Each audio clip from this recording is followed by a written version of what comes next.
Welcome everybody to Angles and Acid, where we learn things maths and science, and this is going to be probably my final video on the topic of integers, and this one is going to be focused about dividing integers. Now, if you missed the other videos I've made, I'll give you a link to the start of the series, and hopefully you can find your way back down to where we are right now. So dividing integers, same sort of approach I gave in the last video, where I looked at different types of scenarios where you can divide a positive against a positive. I've got positive divided by negative, negative divided by positive, negative divided by negative. And you can sort of figure out, if you've watched the previous video, it's the same sort of ideas apply. A positive divided by positive, this is the same kinds of division you've been always doing since forever. So 14 divided by 7, my answer is going to be 2, positive 2. So positive, positive gives me a positive. So this is really like a non-issue thing. You don't really have to remember it because that's just the obvious case. Where we get more interesting is we got positive divided by negative.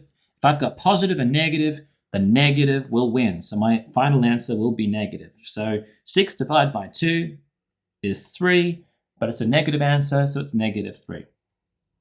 The other problem in the upper corner here, I've got negative divided by positive. Negative will win in a division process. So my final answer is going to be negative. So just look at the question, 10 divided by 2, I get an answer of 5. Negative 5 is my final answer.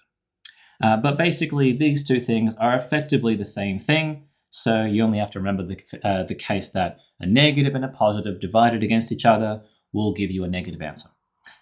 Here's my final problem, which is negative divided by negative. Here, same as in the multiplication example, the negatives will actually cancel each other out. So I'll get a positive answer. I'm not going to put that plus sign in there because when you don't write plus for a positive answer. So I just look at 16 divided by 4. I think the answer is 4. And the answer is positive.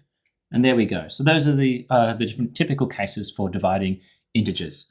Now, if you are keen to give this a go, applying a lot of things we already learned from BOMDAS rule and things like that, here's some practice problems to leave you with.